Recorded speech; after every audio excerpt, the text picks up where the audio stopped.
네,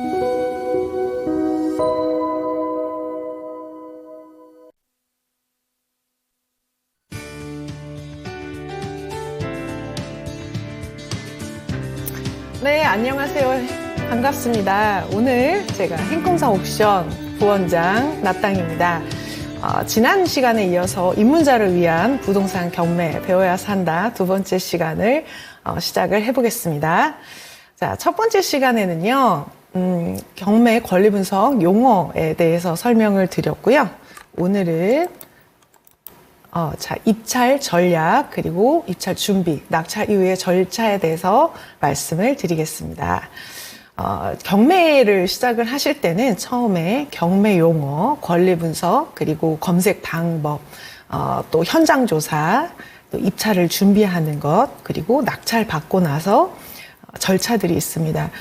경매에 대해서 두려움이 좀 많이 있는데요. 처음에는 이제 경매 절차에 대한 두려움, 두 번째는 부동산 시세가 떨어질 것에 대한 어떤 두려움, 법에 대해서 잘 모른다라고 하는 두려움이 많이 있습니다.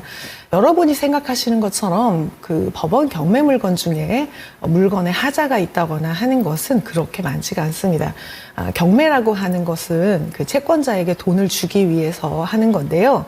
법원은 낙찰자가 아무 이상 없이 낙찰받아서 잘 쓰기를 원합니다. 그래서 될 수 있으면 좋은 가격에 낙찰이 돼서 채권자는 많은 돈을 받고 채무자는 많은 돈을 갚고 낙찰자는 낙찰받아서 잘 사용하기를 원하는 게 법원의 목표예요. 그렇지만 그 권리가 복잡할 때는 법원이라고 해도 그 권리를 다 지울 수는 없기 때문에 낙찰자가 주의해야 될 물건이 있습니다.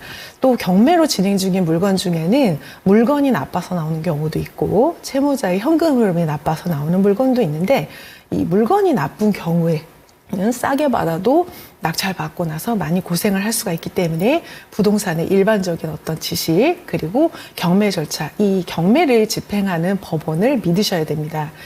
입찰자를 곤란하게 하는 그런 매각을 법원은 하지 않습니다. 법원은 위험한 물것을 항상 고지를 하게 돼 있어요. 그래서 법원을 믿고 입찰을 하시면 될 것 같습니다. 현재 제가 그 경매 수강생들 입찰을 하는 낙찰가 이런 것들을 보게 되면은 시세 대비 10%에서 15% 정도 낮은 가격으로 낙찰되는 그런 경향을 보이고 있어요. 그래서 예를 들어서 한 4억 정도 되는 부동산 물건이라면은 이게 한 4천에서 6천만 원 정도 수익을 보는 것을 목표로 낙찰을 받는다면 좀 잘 받았다고 봅니다. 그 중에는 또 가끔 고가 낙찰을 받으시는 분들도 있지만 10%에서 15% 정도를 목표로 하시면 준수하게 낙찰을 받으실 수가 있을 것 같아요. 지금 현재 시장은 부동산 분위기가 냉기가 풀리고 있지만 아직 그 호가를 따라가지는 못하고 있습니다. 실거래가가 호가를 따라가지를 못하고 반드시 내고를 하거나 더 낮아야지만 거래가 되고 있어요. 그래서 시세 조사를 하실 때도 이 호가대로 팔릴 것이라는 기대를 하고 낙찰을 받으시면 안 될 것 같습니다. 그리고 어떤 지역, 부동산의 어떤 그 전망 이런 것들은 동네를 통틀어서 얘기를 하고 뭐 아파트 지수, 서울 부동산 이렇게 뭉뚱그려서 얘기를 하고 있는데, 제가 실제로 보면은 길 하나를 사이에 두고 신축과 구축 사이에 반등을 한 지역과 반등을 하지 못한 지역이 극명하게 갈리면서 이게 반등을 했냐 아니면은 이게 더 오를 것이냐 내릴 것이냐를 뭉뚱그려서 말하기가 지금 어려운 상황이에요. 그래서 개별 단지 온도 차이가 되게 심합니다. 어떤 단지들은 22년 고점에 비해서 30% 빠졌다가 다시 회복을 해서 90% 이상 회복을 한 지역도 있고요. 길 하나를 사이에 두고 건너편 단지는 25% 빠진 가격에서 회복을 못하고 있는 단지가 있어요. 그러면은 우리 입장에서는 반등한 단지의 실거래가 호가와 반등을 하지 못한 단지의 실거래가 호가가 차이가 많이 납니다. 물론 저 좋은 단지가 먼저 움직인 거는 맞는데 이미 반등을 한 지역을 추격 매수하기보다는 아직 반등을 하지 못한 단지를 하시는 게 더 도움이 될 것 같습니다. 자, 지금 초보도 아파트 경매로 수익을 낼 수 있는 이유는요. 첫 번째는 다주택자 취득세 중과가 아직 있기 때문입니다. 보통 보통 경매 고수나 투자를 경험을 많이 하신 분들은 주택이 많아요. 그래서 경매로 낙찰을 받았을 때 아파트 같은 경우에는 취득세 중과를 받습니다. 5억짜리 아파트를 취득세 중과를 받게 되면 일반 무주택자나 1주택자가 취득세를 500만 원 정도를 낼 때 다주택자는 6천만 원을 내기 때문에 입찰 가격이 보석일 수밖에 없습니다. 그래서 무주택이나 1주택자가 취득세 중과를 남들이 받았을 때는 힘든 물건, 낙찰을 받았을 때 메리트가 없는 물건을 공략하시는 게 가장 전략적으로 유리하다고 볼 수가 있어요. 예를 들어서 저희 이제 어떤 투자자가 물건을 두 개를 같은 날 입찰을 했는데 하나는 적정한 가격에 입찰을 했고 하나는 조금 낮은 가격에 입찰을 했는데 낮은 가격에 입찰한 건 낙찰이 되고 적절한 가격에 입찰을 한 것은 폐차를 했어요. 우리 생각엔 적절한 가격에 입찰을 한 거, 더 높은 가격을 쓴 거 낙찰을 받아야 될 것 같은데요. 그 이유가 뭐냐면 적절한 가격을 쓴 것은 아파트 매매 가격이 3억대였기 때문입니다. 그래서 좀 낮은 가격을 썼던 것은 5억대였어요. 5억대 정도 되니까 사람들이 좀 더 보수적으로 쓰고 낙찰가가 낮은 거예요. 그래서 같은 사람이 같은 날 입찰을 했는데 더 보수적으로 쓴다. 그래서 제 생각에는 그 경쟁을 피하기 위해서는 무주택자나 1주택자가 취득세 중과를 받을 때는 굉장히 그 취득세가 큰 무시할 수 없는 금액인 아파트를 최대한 그 자기가 할 수 있는 한도에서 가장 그 가격대가 높은 것을 하는 것이 그 경쟁을 피하는 방법입니다. 또 경매 고수는 초보가 입찰하는 물건을 잘 입찰을 하지 않습니다. 그래서 언제나 초보끼리 경쟁을 하기 때문에 초보도 아파트 경매에서 항상 수익이 나는 것입니다. 그리고 22년 이후에 시장의 가격의 바닥을 확인했다라고 하는 심리가 많아지면서 지금 경매 법원에는 입찰자 수가 점점 많아지고 있어요. 입찰자 수는 점점 많아지는데 경기 회복이나 아파트 반등에 대해서는 아직 확신을 가지지 않기 때문에 입찰 가격이 그렇게 높은 편은 아닙니다. 오늘도 동부지방법원에서 저희 이제 아시는 분 투자자가 낙찰을 실거주 집을 낙찰을 받으셨는데 한 시세 대비 9천만 원 정도 싸게 낙찰을 받았다고 해요.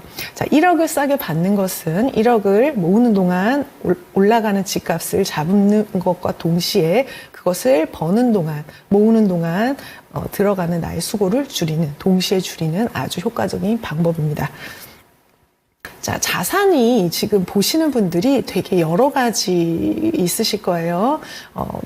토지가 있으신 분들도 있고, 아파트가 한 채 있거나, 무주택자도 있으실 겁니다. 다주택자도 있으시고요. 제가 보면 가장 많은 그 비율이 무주택자와 1주택자 포지션이 가장 많아요. 지금 무주택자 같은 경우에는 조금 우량한 물건을 입찰을 할 때 조금 효과적입니다. 다주택자나 법인이 입찰하는 공시가격 1억 이하 같은 물건들은 거기는 전국구 물건 그리고 또 취득세 중과를 안 받는 물건을 찾는 사람들이 많기 때문에 하시지 않는 것이 좋습니다. 1주택자의 대출 한도가 있는데요. 1주택자는 경매로 낙찰을 받을 때 대출 한도가 무주택자보다는 낮은 편입니다. 그런데 만약에 1주택을 대출을 많이 끼고 샀다라고 한다면 DSR을 보기 때문에 추가 대출이 좀 어려울 수가 있고요. 만약에 1주택을 보유를 하고 있는데 대출이 없을 수 있습니다. 만약에 내가 1주택이 있는데 이거를 전세를 주고 나는 다른 곳에서 산다고 했을 때는 대출이 없을 수도 있는 거예요. 그럴 때는 또 대출이 잘 나오게 됩니다. 2주택자 이상은 지금 취득세 중과를 고려한다면 추가로 주택을 경매로 낙찰받는 것이 어렵습니다. 박상우 국토부 장관께서 이런 것들을 지원하는 방향으로 하겠다, 규제를 완화하는 방향으로 하겠다라고 이야기를 하셨는데요. 이거를 좀 지켜보고 하실 필요가 있을 것 같습니다. 자, 경매 대출은 많이 해준다라고 이야기를 좀 들어보셨을 텐데요. 경매라고 대출을 더 많이 해주진 않습니다. 경매라고 대출을 더 한도를 더 해주는 것은 아닌데 그 LTV는 똑같은데 내가 낙찰을 싸게 받았기 때문에 내 낙찰가에 비해서는 대출 한도가 많이 나온다는 그런 의미예요. 자, 경매에서는 경락잔금 대출 상담사와 상담을 하고 대출을 받게 되는데 대출 상담사는 나의 사정을 듣고 나한테 가장 맞는 것을 추천을 해주기 때문에 내가 알아봐서 대출 받는 것보다 조금 유리한 조건으로 만들어서 조건이 안 되면 만들어서 대출을 하기 때문에 또 좀 더 유리한 게 있습니다. 정책자금 대출 중에서 가장 유리한 대출이 디딤돌 대출, 보금자리 대출인데요. 이것도 경매로 낙찰 받은 경우에 활용하실 수가 있습니다. 그런데 대출을 실행하는 그 시점에 전입이 없어야 되기 때문에 임차인이 살고 있는 집이라든지 아니면 소유자가 현재 살고 있는 집 같은 경우에는 잔금일까지 명도가 안 돼서 아마 대출을 납입하시기가 어려울 것 같습니다. 근데 현재 전입이 없는 사건은 이 대출 조건이 맞으시다면 경매도 똑같이 활용하실 수가 있습니다. 특례보금자리 대출을 경락 잔금 대출로 활용한 사례도 있으니까 알아보시면 좋을 것 같아요. 자, 경매 대출도 지금 주택 같은 경우에는 DSR 한도 내에서 보고 있습니다. 그래서 현재 대출이 많은 경우에는 조금 불리한데요. 만약에 경매로 낙찰을 받고 부동산 매매 사업자 같이 사업자 대출을 내게 되면은 사업자 대출은 또 DSR이 아닌 다른 기준으로 대출을 해주기 때문에 개인 DSR로는 안 나오지만 사업자로는 대출이 나올 수가 있어요. 그래서 사업자 대출에 관해서 공부를 해보시면은 좋을 것 같습니다. 부동산 매매 사업자는 DSR이 아니라 대출 상환 능력을 보고 대출을 해주기 때문에 그렇습니다. 낙찰 이후에 사업자 대출 를 위해서 사업자를 내도 대출이 나옵니다. 그래서 요 점 알아주시면 좋을 것 같아요. 자, 그럼 도대체 경매 얼마나 싸게 낙찰되는지 최근 사례 제가 하나 보여드릴게요. 이 물건 같은 경우에는 장이 8구역, 공공재개발 구역에 있는 빌라 매물입니다. 저 같은 경우에는 빌라도 10평 이하는 좀 추천을 안 하고 있는데요. 서울에 빌라 포비아가 굉장히 심해요. 근데 경매 매물이 엄청 많은 거 뉴스에서 보셨을 거예요. 이 경매지도라 그래가지고 화곡동 막 이쪽 서남 쪽에 지도 막 새빨갛게 나와 있는 지도를 보셨을 텐데요. 이런 빌라들은 대부분 보면은 되게 평수가 작고 또 이 시세에 비해서 높은 전세를 있기 때문에 경매로 나왔는데 서울 주거의 절반 정도는 빌라에서 거주를 하시는 분들이 있기 때문에 빌라 매물도 정상적으로 거래가 되는 시기가 올 겁니다. 그렇지만 그 평수가 10평 이하, 9평 막 이렇게 된다면 이걸 주택으로 보기는 좀 어려워요. 그래서 저는 방 3개가 나오는 정도의 역세권 빌라라면 앞으로 가치가 있을 것이다라고 보고 있습니다. 거기 게다가 이렇게 재개발이 추진이 되고 있는 지역이라면 또 기다려볼 수도 있을 것 같아요. 재개발이 오래 걸리지만 지금 서울에서 재개발, 재건축을 지원하는 방향, 공급을 지원하는 방향으로 정책의 방향이 있기 때문에 주민의 의지가 있는 지역들은 어떤 정책 리스크는 없다라고 보시면 될 것 같습니다. 이 장이 8구역 같은 경우에는 공공재개발이라 이거를 매수하는 사람이 토지거래 허가를 받아야 되는데요. 경매 같은 경우에는 법원에서 매각 허가 결정을 내리기 때문에 토지거래 허가 없이 이거를 취득을 할 수가 있습니다. 그러면은 임대를 줄 수 있다는 이야기예요. 자, 토지거래 허가 없이 바로 취득을 할 수 있다. 이게 시세가 지금 제가 조사한 바로는 4억 5천에서 5억 5천 사이라고 보여지는데 46,500에 단독 낙찰됐습니다. 지금 이 정도 물건 빌라 저는 굉장히 좋다고 보는데도 입찰자가 1명이에요. 단독 낙찰 받았습니다. 대출을 80% 받는다고 했을 때는 1억 이하의 돈으로 잔금을 치실 수가 있고 또 월세로 세팅을 하게 되면 대출을 갚지 않고 월세 보증금을 받을 수 있기 때문에 거의 투자 금액이 들지 않으면서 재개발 물건을 보유를 하실 수가 있는 거죠. 1주택자가 소액으로 뭔가를 가지고 있고 싶다라고 했을 때는 이거보다 더 좋은 투자가 있을까라고 저는 개인적으로 생각을 하고 있습니다. 자, 두 번째 사례는 신월동에 있는 신월시형 아파트인데요. 이거는 재건축을 추진을 하려고 하는 좀 오래된 아파트입니다. 단지는 대단지구 소형으로만 이루어져 있는데 지금 서울 재건축 아파트인데 최저 매각 가격이 7억 5,600이었는데 5억에 단독 낙찰됐다. 지금 제가 보여드리는 물건들은 권리상의 하자는 없는 물건들입니다. 그냥 아무나 입찰할 수 있는 물건이에요. 그냥 시세 조사만 하고 입찰할 수 있는 물건인데 5억에 낙찰됐다 이거죠. 자, 이 가격은요, 전에 거래가 몇 년 안에는 없었던 금액이고요. 현재 시세는 23년도에 6억대 중반이었다가 최근에 급매로 6억대가 거래가 되고 있는데 5억에 낙찰이 됐다. 이거죠. 그럼 대출 한도는 6억에 그 기준으로 해서 KB 시세로 대출이 나오기 때문에 대출이 4억 정도가 충분히 나올 것으로 생각이 돼요. 근데 이제 대출 한도는 4억까지 나올 수가 있는데 낙찰가의 80%, 내 소득 기준이 모자라면 그거보다 못 받을 수는 있습니다. 실제 이 물건을 낙찰받으신 분은 대출을 3억 8,800만 원 정도 받으셨어요. 소득이 약간 모자라서 그랬을 수도 있고 아니면은 본인 현금이 있어서 덜 받으셨을 수도 있지만 제 생각에는 4억 정도 대출이 나올 수 있습니다. 그럼 현금 1억으로 1억 정도 버는 물건이 된 거예요. 이거는 수익률 100% 물건이 되는 거죠. 세전으로. 시세 지금 현재 6억에 내놔도 팔리는 물건이에요. 자, 우리가 1억을 모으는 동안 한 3년 정도 걸렸다라고 했을 때 이걸 내가 이렇게 낙찰 받으면 3년이라고 하는 시간을 줄일 수가 있는 겁니다. 정말 아까운 물건인데요. 이 낙찰 받으신 분은 정말 잘 받으신 것 같아요. 자, 그리고 세 번째 물건은 조금 가격대가 있는 거, 우리 자산이 많으신 분들도 계실 테니까요. 지금 서초구의 반포 미도 2차 아파트가 경매로 나왔습니다. 재건축 예정 아파트고요. 시세가 18억 6천에서 19억 사이인데 경매로 낙찰은 17억 4천만 원 정도에 됐습니다. 그러니까 한 1억 정도 싸게, 1억에서 1억 5천 정도 싸게 낙찰이 된 거예요. 제가 아까 말씀드렸던 것처럼 10%, 시세의 10% 정도 수익을 보면 굉장히 무난하다라고 말씀을 드렸는데, 만약에 이 물건이 매도가 불투명하다거나 까다롭다거나 선호도가 떨어지거나 하면은 그 수익의 구간이 좀 더 커질 수도 있고요. 지금 제가 말씀드린 물건 3개는 서울 재개발, 서울 재건축 2개 이렇게 해서 거래가 불편하지 않은 물건으로 제가 좀 보여드렸어요. 이 정도면 경매하실만 하실지 잘 모르겠습니다. 지방으로 내려가면은 뭐 1억대 아파트도 많이 진행을 하고 있고요. 자, 경매에서 기회는 굉장히 많이 있는데요.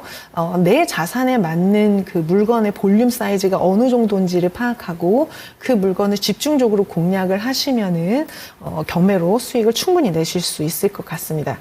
자, 권리 분석을 여러분 굉장히 많이 무서워하시는데 오늘 제가 잠깐 정리를 하고 또 넘어가도록 하겠습니다.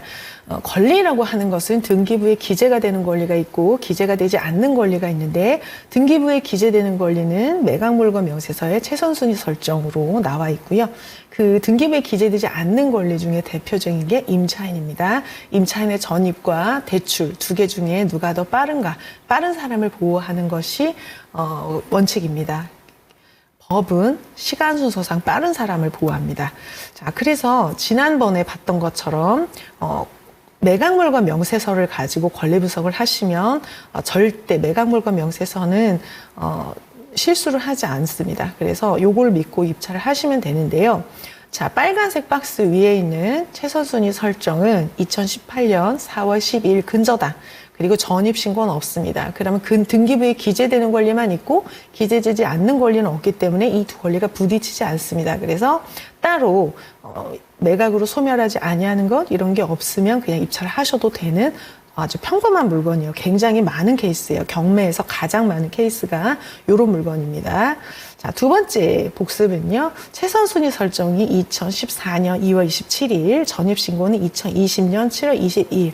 임차인은 20년에 들어오는 시점에 대출이 이미 있는 것을 알고 들어온 후순위 임차인입니다. 그래서 배당 요구도 할 수 있고 권리를 행사할 수 있지만 법원에서 배당을 해주는 것 외에 못 받았다고 해서 낙찰자에게까지 요구할 수 있는 권리는 없는 거예요. 그래서 임차인은 대항력이 없습니다. 이런 물건도 편안하게 입찰을 하시고 시세조사, 이 물건에 대한 가치조사를 하시고 입찰을 하시면 됩니다.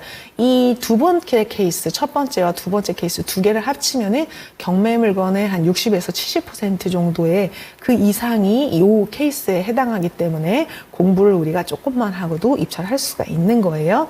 자, 세 번째는 2022년 7월 25일 2022년 1월 12일. 자, 전입신고가 최선수 일정보다 빠릅니다. 임차인이 잘 살고 있는데 근저당권자가 대출을 해준 거기 때문에 임차인을 우선 보호를 해야 되는 겁니다. 선순위 임차인이고 보증금을 배당을 받거나 배당을 못 받으면 받지 못한 것까지 낙찰자에게 요구할 수 있는 권리가 있는 거죠. 자, 이런 물건을 입찰을 하실 때는 임차인이 내가 낙찰받은 이 금액으로 잔금을 쳤을 때 임차인의 보증금을 다 받을 수 있는지를 계산해야 입찰할 수 있는 물건입니다.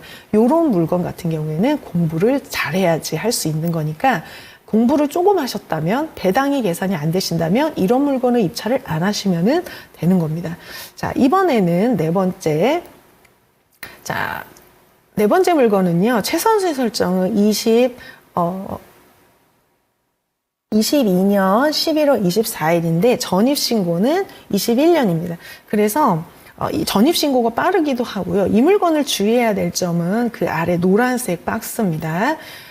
매수인이 소유권을 상실할 수 있어요. 입찰 이런 것들은 불가합니다. 이거는 낙찰받았을 때의 소송 결과에 따라서 매수인이 소유권을 상실할 수 있는 물건이에요. 우리 경매가 위험하다라고 하는 것은 이런 물건을 얘기하는 겁니다. 이런 것들은 법적으로 절차가 까다롭고 소송도 해야 될 수 있고 굉장히 까다로운 물건이니까 요런 건 특수 물건이에요. 법원은 위험한 것을 낙찰자에게, 입찰자 한 준비한 사람에게 숨기지 않는다고 하는 것은 이 매각물건 명세서를 이야기하는 겁니다. 매수인이 소유권 상실할 수 있다는 것을 여기서 경고를 한 거죠. 그래서 경고를 했는데도 듣지 않고 입찰을 하시는 분들은 보호를 안 하는 겁니다. 왜냐하면 알려줬기 때문에 그렇습니다. 자, 그러면은 요거 같은 경우에 제가 박스를 안 했는데요. 자, 최선순위 설정과 비교를 한번 해보세요, 여러분. 이제 되시는지. 최선순위 설정이 2012년 8월 8일. 근저당이 있고요. 임차인이 없는 사건이에요. 어떻습니까? 이런 물건은 우리가 편안하게 입찰할 수 있는 물건이라고 했어요. 자, 인수되는 권리가 없기 때문에 권리상 하자는 없는 거고 시세조사를 하시고 미납관리비는 혹시 낙찰자에게 인수될 수 있으니까 체크를 한번 해보시고요. 경매 물건의 절반 이상이 이런 유형을 가지고 있습니다. 자, 권리상에는 하자가 없는데 혹시 공법상의 하자가 있는지는 좀 체크를 해보셔야 돼요. 공법상의 하자라고 하는 것은 예를 들어서 위반건축물 같은 것을 이야기합니다. 그래서 그런 거는 또 따로 해야 되는, 권리상에는 하자가 없는데 위반 건축물일 때는 또 가치가 달라질 수가 있습니다. 자, 두 번째 사례는 인수되는 권리가 없죠. 이것도 2018년 9월 12일 근저당이 있고, 자, 여기 보시면 22년 7월 14일 임차인이 여러 번 기재가 되어 있는데 같은 사람입니다. 같은 사람인데 현황조사 갔을 때 권리신고를 본인도 했고 주택도시보증공사에도 해서 같은 보증금을 3번 이야기를 하게 된 거예요. 한 사람이고요. 자, 이거 같은 경우에는 근저당권자보다 임차인이 늦기 때문에 임차인이 불측의 손해를 입은 게 아니에요. 대출이 있는 거 알고도 들어온 겁니다. 그래서 후순위 임차인이고 보호를 하지 않는 거죠. 보호를 안 한다는 게 임차인으로 보증금 못 받고 쫓겨난다는 의미가 아니라 보증금을 법원에서 받는 것 외에 낙찰자에게 추가로 요구할 수 없다는 의미입니다. 그래서 이런 거는 우리가 편안하게 입찰하실 수 있는 물건이에요. 인수되는 권리가 없고 일단 이것도 시세조사 미납관리비를 조사하시고 경매 물건의 절반 이상이 아까 두 번째 케이스와 첫 번째 케이스다. 일단 공법상의 하자는 체크를 하셔야 되는 겁니다. 자, 세 번째 사건 같은 경우에는 2016년 12월 26일에 임차인이 들어왔는데 대출이 2019년 7월 29일이니까 임차인이 잘 살고 있는데 대출을 해준 거예요. 그러면 누가 빠릅니까? 임차인이 빠르죠. 시간상으로. 그래서 임차인은 선순위 임차인입니다. 선순위 임차인은 대항력이 있어서 보증금을 받을 권리가 있는 거죠. 그래서 법원에서 배당을 받거나 법원에서 배당이 다 되지 않으면 그 보증금을 낙찰자에게까지 요구할 수 있기 때문에 이런 물건은 임차인의 보증을 받는지 다 확인을 하실 수 있는 분들이 입찰을 하셔야 되는 겁니다. 자, 그래서 지금 물건 제가 3개 정도 보여드렸는데 이 3개가 경매 물건의 95% 정도 되고요. 소수의 물건이 낙찰자에게 소유권을 상실할 수 있음 이렇게 붙은 물건들이 있어요. 이 3개 안에서 입찰을 하시면은 여러분이 충분히 수익을 내실 수가 있습니다. 자, 제가 그 정확한 시세 조사를 이번에 좀 준비를 해봤는데요. 우리가 시세 조사를 하실 때 가장 많이 쓰시는 게 그 네이버 부동산이에요. 실제로 공인중개사에 방문도 하고 네이버 부동산도 보게 되는데 그 시세 조사를 좀 잘못하게 되면 너무 내가 낙찰을 높게 받거나 아니면은 너무 시세를 비관적으로 봐서 계속 폐차를 하게 됩니다. 그래서 자, 제가 아까 말씀드렸던 것처럼 수익을 한 10% 정도 보면은 되게 적당하다. 라고 했어요. 이거는 뭐 오를 거다 내릴 거다라는 그런 기대가 없이 같은 시세가 유지됐을 때 이야기고 오를 것이 확실하다라는 어떤 게 보이고 떨어질 일이 없다라는 그게 보이면 시세가 더 얇아질 수도 있는 물건이에요. 자, 이거 같은 경우에는 지금 봉단 한신더휴 에듀파크라고 하는 준신축 아파트인데요. 여기 건물 면적이 나와요. 건물 면적이 59.97 입니다. 그러면 이게 전용 면적이에요. 전용 면적. 그래서 전용 면적 59.97이 매각이 되는 거고 낙찰이 34,422만 원에 됐어요. 여러분이 이제 경매 보실 때 제가 모입찰 해보시면 좋다. 본인이 관심 있는 지역을 관심 물건에 넣어서 낙찰이 얼마든지 좀 지켜보시라고 말씀드렸어요. 내가 지켜봤더니 이게 3억 4,422만 원의 낙찰이 된 거예요. 그래서 네이버 부동산을 봤습니다. 그랬더니 현재는 이 3억 5천 매물이 없어졌는데요. 그 제가 조사했을 땐 있었어요. 3억 5천 매물이. 자, 전용 면적 59.97에는요. 85A 타입과 85B 타입이 있어요. 두 개가 다 59.97이에요. 그러면 네이버 부동산을 보실 때 어떻게 보시는지 모르겠는데 저는 낮은 가격순 동일 매물 묶기로 해서 정렬을 합니다. 정렬을 하면 쭈루룩 가격 순서대로 나와요. 그럼 제일 낮은 가격이 뭐냐면은 그 금매 전세 끼고 세입자 끼고 입주 못하는 물건, 그 다음에 이제 뭐 1층, 저층 이런 것들이 나오게 되는데요. 지금 이 물건 3억 5천짜리 매물은 월세 안고 2층 매물입니다. 그러니까 입주도 못하는데 저층이라서 가격이 조금 낮은 거죠. 우리 경매 물건 같은 경우에는 지금 3층이에요. 3층도 그렇게 고층이라고 볼 수는 없지만 어쨌든 지금 가장 낮은 게 3억 5천이에요. 그러면은 3억 5천이 시세인데 월세를 끼고 있긴 하지만 그럼 3억 4,400에 낙찰받으면 600만 원 싸게 받은 거냐, 이거 너무 비싸게 낙찰받은 거 아닌 거냐, 이렇게 이제 질문이 오시는 거예요. 그래서 제가 이거를 좀 자세히 봤어요. 자세히 봤는데 이 네이버 부동산에서 단지 정보를 들어가 보시면은 이 단지 정보에 85A 타입과 85B 타입이 나와요. 제가 그 평면을 지금 보여드렸어요. A 타입과 B 타입이 소수점까지 똑같습니다. 59, 97 이렇게 소수점까지 똑같은데요. 평면을 자세하게 보시면은 이 A 타입 같은 경우에는 방 3개가 남향으로 돼 있고 거실이랑 같은 평면에 있으면서 이거를 우리가 포베이라고 합니다. 포베이. 방 3개, 방 2개, 거실, 방 하나 이렇게 확장을 하게 되면은 어떤 집의 내면이 그 바깥으로 남향으로 나오게 되는 그런 구조고요.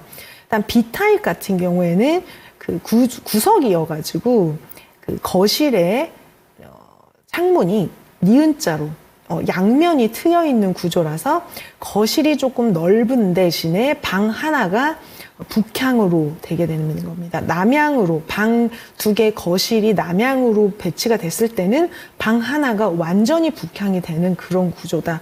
그래서 장단점이 있어요. 이 B타입 같은 경우에 거실이 좀 넓은 대신에 방 하나가 완전히 북향이 되는 거고, 이 포베이로 되어 있는 경우에는 거실이 좀 좁지만은 방 3개가 다 남향으로 배치가 됩니다. 그럼 이 2개 사이에 선호도 차이가 있느냐 그러면은 분명하게 있어요. 여러분은 어떤 구조에 살고 계시고 어떤 걸 좋아하시는지 개인 차이는 있겠지만 부동산의 어떤 시세를 볼 때는 포베이가 조금 더 선호도가 있고 가격이 높은 편입니다. 그래서 지금 우리 경매 물건 같은 경우에 는 포베이입니다. 자, 베이라고 하는 것을 네이버에서 찾아보시면은 전면 발코니를 기준으로 건물의 기둥과 기둥 사이의 공간, 햇빛이 들어오는 공간을 이야기한다라고 되어 있습니다. 이렇게 보시면 좀 어려운데요. 이게 투베이예요. 거실이랑 침실 하나가 햇빛을 보는 그런 남향으로 배치가 되는 게 투베이입니다. 그럼 이거 같은 경우에는 침실, 방이 3개일 때 침실 2개는 완전히 북향이 되는 거죠. 그리고 3베이가 있습니다. 3베이 같은 경우에는 침실, 거실, 침실이 돼 있고 방이 4개일 경우에 1개가 북향으로 배치가 되는 거죠. 자, 그리고 4베이가 있습니다. 4베이 같은 경우에는 이거는 지금 방이 4개인데요. 방 3개가 남향으로 배치가 되고 거실이 남향으로 배치가 됩니다. 가장 선호되는 평면이 4베이예요. 작아도 요즘에 5구 타입도 4베이로 많이 뺍니다. 자, 그래서 제가 이 물건을 봤습니다. 이 물건, 경매 물건이 어떤 타입인가 봤더니 이 타입은 어디에 나오냐면요. 사진에도 나올 수가 있고 감정평가서에 나오기도 해요. 그래서 감정평가서에 이 평면이 나오면 그걸 확인을 하시면 되는데 어때요? 이거 아까 우리가 본 거랑 비교했을 때 4베이잖아요. 방 3개가 남향으로 있고 거실이 남향으로 있는 그런 타입이에요. 그래서 이거 사이에 가격의 차이가 있는지 제가 봤습니다. 그랬더니 가격의 차이가 있는 거예요. 가격의 차이가 있고요.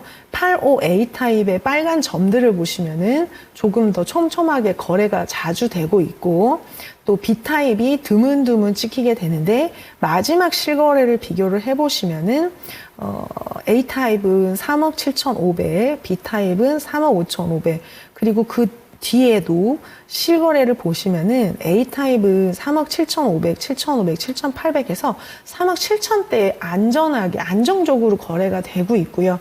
자, B 타입 같은 경우에는 3억 5천대에서 거래가 자주 되고 있습니다. 그러니까 제가 봤을 때는 A 타입이냐 B 타입이냐에 따라서 시세가 2천만 원 정도 차이가 나는 거예요. 그런데 아까 3억 5천짜리 2층 월세 끼고 있는 매물은 B 타입이었어요. 그러니까 우리가 600만 원 싸게 받으려고 경매를 했네라고 할 수가 없는 거예요. 왜냐면은 같은 타입이 아니기 때문에 그래요. 이 타입과 타입 사이에 가격 차이가 크지 않을 수도 있는데 이 단지 같은 경우에는 선호도나 거래 빈도를 봤을 때 우열이 분명하게 있기 때문에 이 경우에는 이 아파트의 시세를 제일 낮은 가격 3억 5천으로 기준으로 할 일이 아니라 3억 7,500 정도로 시세를 봐야 됩니다. 그래서 우리가 생각하는 것보다는 2,500 정도 시세가 높습니다.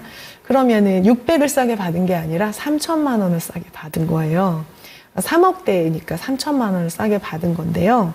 자, 시세 조사를 이렇게까지 해야 됩니다. 또 다른 요소도 있는데요. 이 아파트를 전체를 봤을 때 이렇게 2개의 단지가 붙어 있는데 여기 보시면은 상가들이 있어요. 배치가 돼 있습니다. 그리고 또 외곽순환 고속도로, 제2 외곽순환 고속도로가 있어요. 그러면 이 고속도로가 우리 바로 옆에 있는 거는 별로 좋아하지 않잖아요. 뭐 뷰가 좀 고층은 시원할 수가 있는데 저층 같은 경우에는 분진이나 소음 같은 게 24시간 계속 있을 수 있습니다. 그래서 단지 배치도 안에서 이 평형이 어디를 바라보고 있는가, 상가가 가까운 게 좋고요. 뷰가 좋은 게 좋고 학교가 가까운 게 좋습니다. 그래서 이 단지 배치도를 보실 필요가 있어요. 자세히 보실 필요가 있습니다. 네이버 부동산에서 낮은 가격 순만 보지 마시라는 이야기를 이렇게 길게 이야기를 하고 있습니다. 우리가 같은 단지 안에서도 우열이 분명하게 있기 때문에 수익의 폭이 작은 단지에서 이런 우열을 무시하고 그냥 가격 순으로 해서 입찰을 하시면은 폐차를 많이 하시게 될 거예요. 자, 경매 시세 조사는 좀 정확하게 하실 필요가 있습니다. 내가 입찰하는 그 단지가 맞는지, 엉뚱한 단지를 좀 시세 조사 하시는 경우도 제가 봤고요. 평수와 평형, 이 단지 안에서 우열이 있는지를 좀 보실 필요가 있고, 또 입주 가능한 물건과 월세 전세, 이 계약갱신 청구권 때문에 이 입주를 할 수 있는 물건과 할 수 없는 물건 사이에 4년 차이가 납니다. 그래서 요것도 고려를 하실 필요가 있어요. 경매는 낙찰을 받으면 명도를 해서 입주가 가능한 물건이 되기 때문에 시세는 입주가 가능한 물건이랑 비교를 하시는 게 맞습니다. 실거래와 호가 두 개가 비슷할 수도 있고 차이가 날 수도 있는데요. 우리는 수익을 목적으로 하는 거기 때문에 둘 중에 낮은 것을 기준으로 하시면은 좋을 것 같습니다. 우리가 경매 시세 조사는 저는 이렇게 하고 있고요. 입찰표 작성도 또 되게 많이 중요한데요. 우리가 입찰을 하기로 준비를 했어요. 그러면은 어떤 심리적인 장벽을 넘어서는 게 좋습니다. 심리적인 장벽은 어떤 자릿수가 바뀔 때 생겨요. 자, 요거 같은 경우에 우리가 레미안 서초 스위트를 입찰하겠다. 라고 한다면 사건 번호 이걸 쓰시고요. 기일 입찰표를 일단은 미리 쓰시는 게 좋아요. 그 당일날 가서 쓰지 마시고요. 미리 쓰시는 게 좋은데 법원에 한번 가서 여러 장을 가지고 오실 수도 있고 대법원 경매 사이트에 그 서식이 있습니다. 이걸 다운을 받아서 출력을 하실 수도 있어요. 그래서 출력을 해서 미리 쓰시는 게 좋고 사건 번호를 일단 적습니다. 사건 번호를 적고 이 사건 같은 경우에는 물건 번호가 없어요. 이 사건에 이 물건이 하나예요. 그런데 어떤 사건 같은 경우에는 한 사건에 물건이 여러 개일 수 있어요.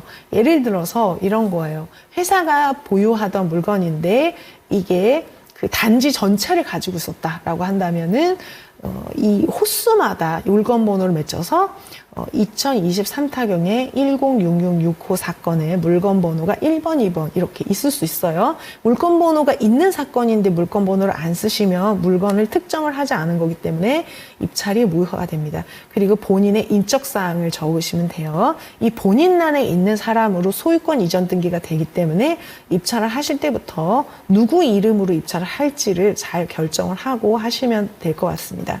우리가 일반 매수를 할 때는 매도자와 협의가 되면 명의를 바꿀 수 있잖아요. 계약을 내가 했는데 생각해 보니까 내 이름 말고 우리 가족 이름으로 사는 게 좋을 것 같아. 내 이름으로 계약했는데 나의 배우자 이름으로 계약을 하는 게 좋을 것 같다라고 했을 때 이 명의 변경이 협의만 되면 쉬워요. 근데 법원 같은 경우에는 법원이 이 본인에게 매각 허가 결정을 했기 때문에 반드시 이 사람 이름으로 소유권 이전 등기를 해야 됩니다. 만약에 이런 경우 있어요. 내가 가지고 있는 1인 법인과 나. 그럼 법인으로 입찰했으면 법인으로 소유권 이전 등기를 해야 되는 거고 개인 이름으로 했으면 개인 이름으로 소유권 이전 등기를 해야 되기 때문에 처음부터 이 본인 이름으로 취득을 했을 때 문제가 없는지 대출이 나오는지 이런 것들을 잘 생각을 하셔야지 될 것 같습니다. 그래서 본인의 난을 적으시고요. 대리인을 보내실 거라면은 대신 가는 사람을 여기다가 적습니다. 요즘에는 이 대리 입찰 하시는 업체들이 있어요. 그 법무사님들, 공인중개사님들이 대신 해주고 있습니다. 제가 보니까는 10만 원이 조금 안 되는 일당을 받고 대리 업무를 해주고 계시니까요. 만약에 내가 법원에 갈 수 없는 사정이다라고 하시면 그 대리 입찰 서비스 이용하셔도 될 것 같습니다. 자, 입찰 가격란은 굉장히 중요하고요. 이게 숫자가 애매하거나 자릿수가 틀렸을 경우에 굉장히 심각한 문제가 생깁니다. 그래서 이 입찰 가격란은 실수가 없도록 하시고 숫자를 정확하게 쓰셔야 되고요. 보증금은 현재 거기에 나와 있는 보증금을 그대로 쓰시고 1,000원이라도 모자라면 무효가 되기 때문에 보증금을 모자라지 않게 넣으시는 거를 주의를 드립니다. 자, 그리고 현금 자기압수표에다 체크하시고 또 보증금 반환받았습니다는 이름을 써도 되고 쓰지 않아도 됩니다. 이거는 폐차를 할 때 보증금 돌려받을 때 쓰는 거라 낙찰자는 이걸 쓰지 않거든요. 그래서 꼭 써야 되는 건 아니에요. 자, 입찰표 작성하실 때 주의하실 점은 입찰 가격이 숫자를 또박또박 써야 된다. 만약에 숫자를 조금 고친 것처럼 애매하게 썼다거나 하면 무효가 됩니다. 그리고 칸을 잘 맞춰야 돼요. 제일 많이 나오는 케이스가 뭐냐면은 1억을 써야 되는데 그 옆칸을 써서 10억에 입찰하는 경우, 이 경우에는 최고가 매수 신고인이 왜냐면 비싸게 썼기 때문에 그래서 칸을 좀 잘 맞추셔야 된다. 굉장히 많이는 실수고 뉴스에도 자주 나오는 실수에 계속 나오고 있습니다. 이런 실수는요. 그다음 명의를 좀 조심을 해야 된다. 명의를 바꿀 수 없기 때문에 이 사람 이름으로 대출이 나오는지 취득했을 때 문제가 없는지를 충분히 고려하고 낙찰을 받으셔야 되고요. 입찰 가격란에 다른 것을 적으시면 안 된다. 다른 걸 뭘 적을까 이런 생각이 드실 건데요. 제가 그 예시를 하나 나왔어요. 안 그래도 여러분 그 경매 무서워하시는데 이걸 보여드려서 더 무서워하시는지 모르겠습니다. 어쨌든 자 1111억에 낙찰된 그 포천 아파트가 있어요. 감정 가격이 1억 7,100만 원. 아니 무슨 빌딩도 아니고 1,000억에 낙찰이 됐습니다. 왜 그랬을까요? 이유가 뭐냐면요. 이 입찰하신 분이 보증금 837만 9천 원으로 입찰을 하셨는데 이 입찰 가격란에다가 1억 9,819만 9천 원을 쓰려고 했어요. 그랬는데 이 앞자리를 실수를 안 하고 싶어서 이렇게 사선으로 막은 거예요. 우리 은행에 갔을 때 이렇게 많이 막으시잖아요. 근데 법원에서 이걸 다 일로 본 거예요. 다 일로 본 거야. 거기다 쓰면 안 되는데 그거를 사선으로 막았다는 것은 자신의 상식이고 법은 엄밀 해석을 합니다. 해석의 여지를 주지 않아요. 그래서 이 사선을 다 일로 처리를 해서 1,111억에 낙찰된 사건이 있었습니다. 저희 지인들이 이때 이날 이 법원에 갔다가 막 이슈가 됐었어요. 입찰을 26명이 하셨는데 1,000억에 낙찰, 1억짜리 아파트가. 그래서 여러분 그 입찰 가격란에 다른 걸 쓰지 말라는 의미는 내 생각에는 이게 이렇게 되면 괜찮을 것 같아서 이렇게 막은 것 때문에 이렇게 1억짜리 아파트를 1,000억에 낙찰 받는 사례도 있기 때문에 요런 거 한번 알아두시면 좋을 것 같아요. 자, 경매 절차를 말씀을 드리자면 지금까지는 우리가 여기는 경매를 준비하는 단계예요. 앞에 단계는. 근데 그 제가 점선으로 박스를 만든 거는요. 이게 우리가 보는 사건이에요. 실제로 우리는 경매 준비 단계에서는 경매 물건이 보이지가 않고 뒷단계에서만 보이게 되는데 매각을 실시하려고 공고를 할 때부터 우리 눈에 보이게 됩니다. 그래서 낙찰이 되고 그다음 대금을 납부를 하면 이제 소유자가 되는 거예요. 그래서 이 대금을 납부한 걸 가지고 한 달 정도 있다가 배당을 해줍니다. 이때 임차인도 보증금 받을 거에 있다면 보증금을 이 배당 절차에서 받게 돼요. 우리가 경매로 낙찰을 받게 되면은 한 달 정도 있다 배당이 되니까 이 낙찰되고 나서 임차인은 나간다라고 보시면 돼요. 자, 점유를 하고 있는 사람은 굉장히 여럿입니다. 경제적으로 어려운 소유자도 있고요. 보증금을 다 받는 임차인도 있고 보증금을 잃는 임차인도 있고 재산 분할을 위해서 부자인데 형제들끼리 자기 집안의 물건을 경매로 넣어서 돈으로 나누려고 하는 그런 형식적 경매도 있습니다. 꼭 그 돈이 없어야만 경매로 나오는 건 아니에요. 다툼이 있는데 이게 협의가 안 되면 법원에서는 형식적인 어떤 경매로 이거를 매각을 해서 돈으로 나눠주게 되는 겁니다. 그다음에 점유자가 없는 사건도 있어요. 거기 아무도 안 사는 거. 공사비를 받지 못한 유치권자를 명도해야 될 수도 있습니다. 우리는 입찰을 할 때 거기 누가 살고 있는지를 분명하게 알고 입찰을 해요. 랜덤을 명도하는 게 아니에요. 여기 지금 누가 살고 있지? 아무도 안 사나? 그 유치권자가 있나? 아니면은 보증금을 다 받는 임차인이 있나? 그다음에 경제적으로 어려운 소유자가 있는지 다 알고 입찰을 하는 겁니다. 그래서 내가 이게 감당이 가능하면 입찰을 하는 거고 안 되면 안 하거나 아니면은 이 명도를 전문가에게 맡길 수도 있어요.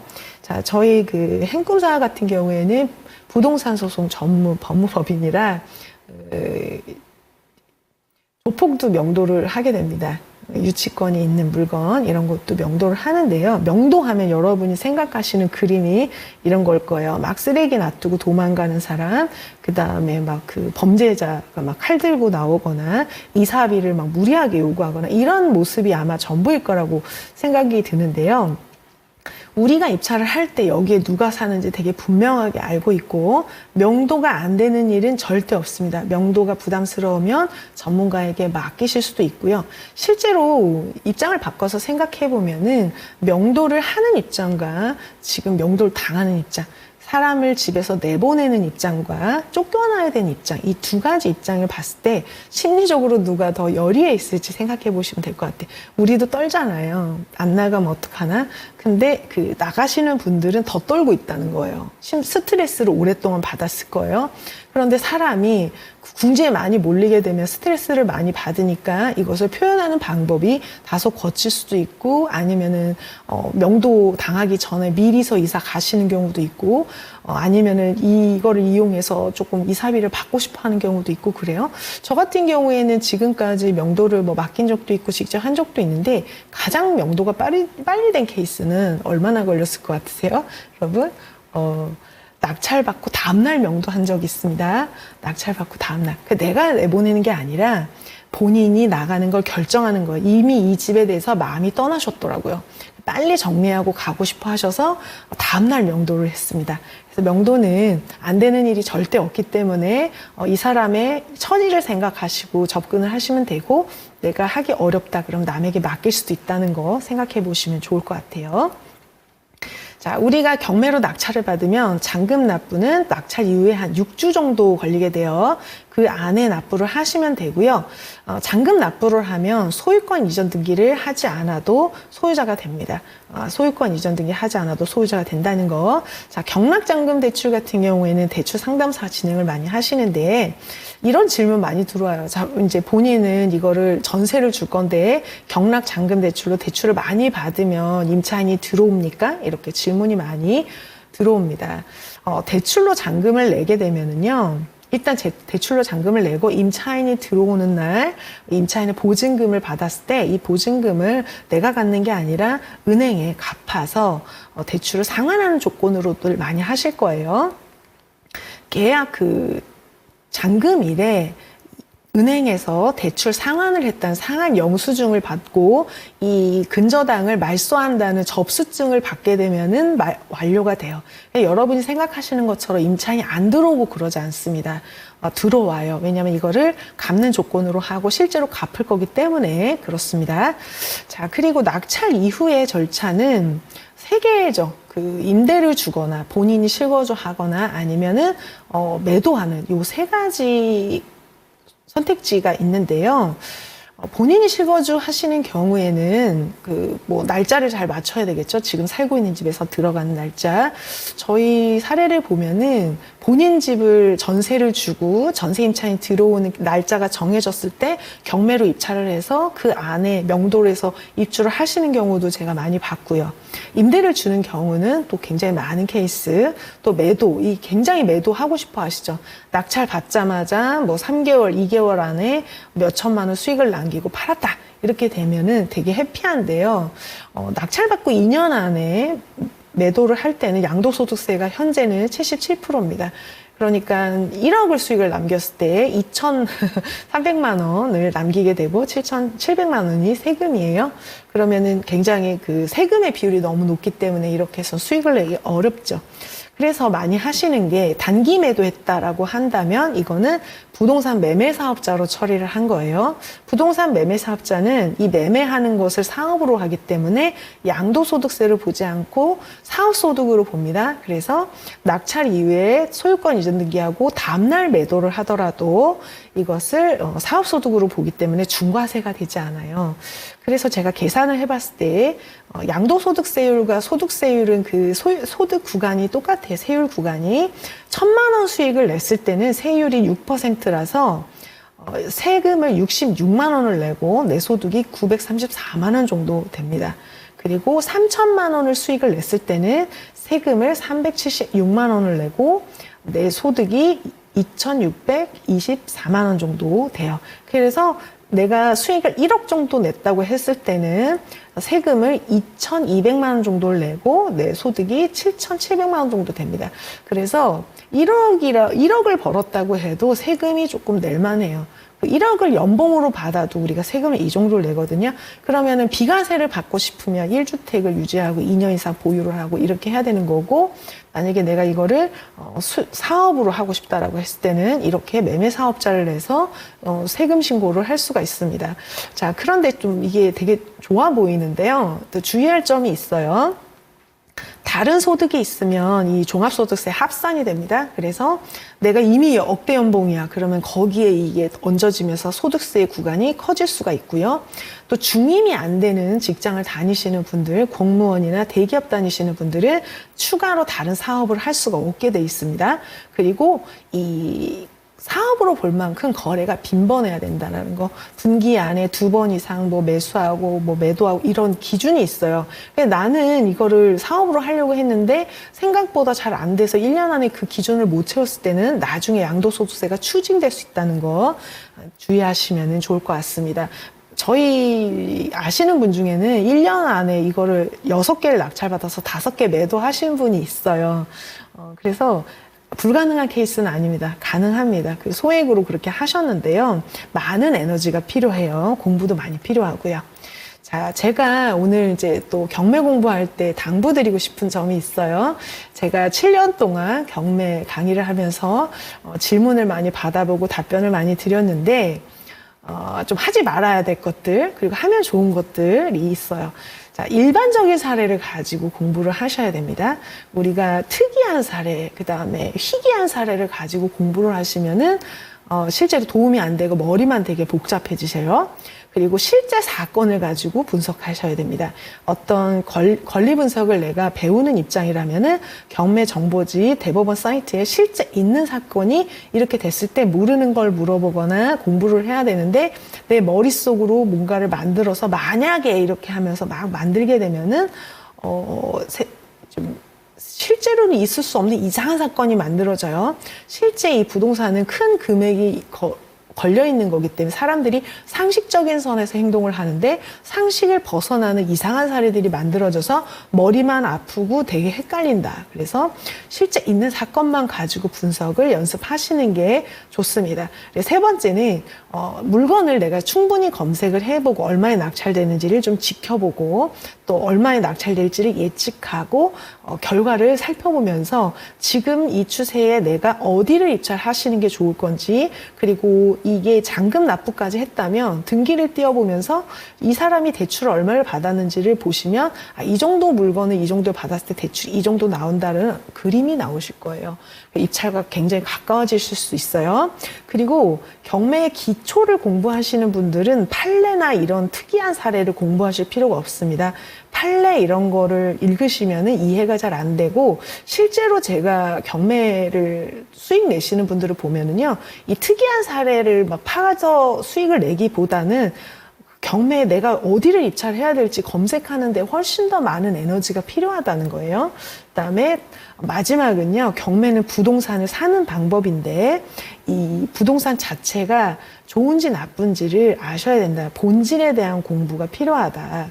이 부동산이라고 하는 재료를 가지고 내가 수익을 보려고 하면서 이 부동산에 대한 이해가 없이 가치 판단 없이 그냥 막 입찰을 하신다면은 아무래도 수익 보시기에 어렵습니다. 어려워요. 저는 처음에 욕심이 많아가지고 어려워야 수익이 내는 줄 알고 빨간 글씨 있고 뭐 특이한 사례를 가지고 공부를 해서 실제로 낙찰도 받았고 수익도 많이 냈는데 어느 누군가는 그냥 평범한 물건 남들은 그냥 사서도 수익을 내더라고요. 그래서 여러분, 내가 일반 물건에서 사서도 수익 낼 수 있을 정도의 지식을 가진 사람이 경매를 하시면은 정말 불패예요. 지금 시장은 아파트 경매 같은 경우에는 지금 10% 정도 수익. 예전에 제가 22년도 때는요, 실거래나 호가에 육박하게 낙찰받은 경우도 많이 봤어요. 경매를 경험해 봐야 된다 그러면서 그냥 이렇게 입찰을 하는 경우도 많이 봤어요. 실제로 저희 이제 아시는 분이 양주 아파트를 입찰을 했는데 시세가 2억 4천인데 2억 3,900에 낙찰을 받은 거예요. 그래서 따라가서 물어봤대. 왜 그렇게 입찰을 하셨어요? 그랬더니 그분이 내가 폐차를 너무 많이 해서 한번 질러봤다. 그리고 가시는데 표정이 안 좋더래. 그래서 낙찰을 위한 낙찰을 받지 마시고요. 낙찰을 받고 나서 내가 다리를 뻗고 잘 수 있을 정도로 충분히 잘 이해하는 물건을 충분히 잘 이해하고 있는 지역에서 다리 뻗고 잘 수 있는 정도의 입찰 금액으로 입찰하시면 될 것 같아요. 욕심을 너무 많이 내게 되면 폐차를 많이 하게 됩니다. 그래서 오늘까지 제가 경매에 대해서 좀 설명을 드렸는데 이 경매라고 하는 게 뭐 공부를 하려면 끝도 없고요. 2시간, 지난번에 1시간, 이번에 1시간 해서 2시간으로 좀 많이 부족하실 수도 있습니다. 지난주에 제가 경매 공부하는 법, 제가 했던 방법에 대해서 말씀을 드렸는데 경매에 대해서 관심이 생기셨다면 먼저 책을 좀 읽어보시고 좀 잘 이해가 됐다라고 했을 때는 모르는 건 또 유튜브를 찾아보거나 강의를 들어보시는 게 좋습니다. 또 혼자 하기 무섭다면 내가 뭘 물어봤을 때 답변을 줄 수 있는 곳에서 교육을 받으시면은 좋을 것 같아요. 자, 평범한 사람이 경매로 부자도 될 수 있습니다. 열심히 하루하루 살아가시는데 경매로 윤택함을 가지시면 정말 좋을 것 같고요. 24년도에 지금 경기가 조금 회복되는 모습을 보이고 있어요. 주가도 그렇고. 그래서 부동산도 큰 수레바퀴 안에서, 거시경제 안에서는 그 한 바퀴거든요. 하나만 나쁘지 않아요. 지금 신도림역 제가 인근을 봤는데 전세 매물이 마르고 있어요. 830세대가 넘는 단지에 전세 매물이 한 개 있더라고요.